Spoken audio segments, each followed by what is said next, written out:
This is a small town. They're very small. There are 157 cities and towns in the state of Maryland, and 156 of them have more people than Port Tobacco in southern Maryland. The 2010 census counted just 13 people here.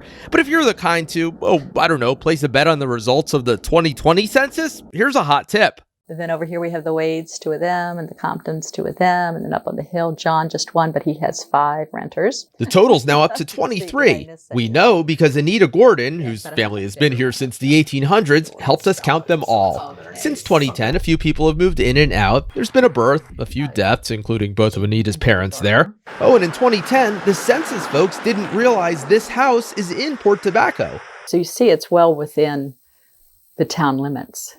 That's a big mistake in a tiny town.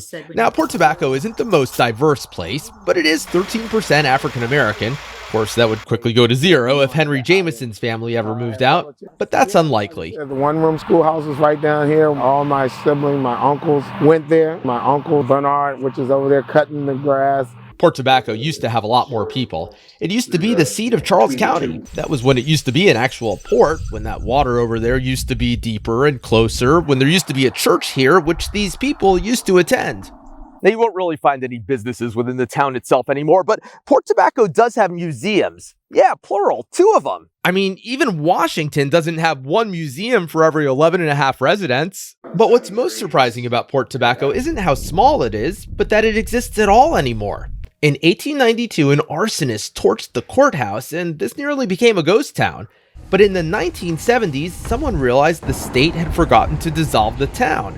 They were about to finish the job, but those here in the old families, we have quite a bit of history. George Washington slept here. So they started governing again, and nobody could stop them. They elect 5 commissioners, just like they're required to do by this 1888 charter. Which does need to be updated. Yes, women can vote now. Things like that. Yeah, for a place so small, there sure is a lot to laugh at here, but also a lot to learn. And Henry says a lot to love. This still has that little bit of Americana, that little bit of the apple pie still look and feel. In Southern Maryland, I'm Seth Kaplan.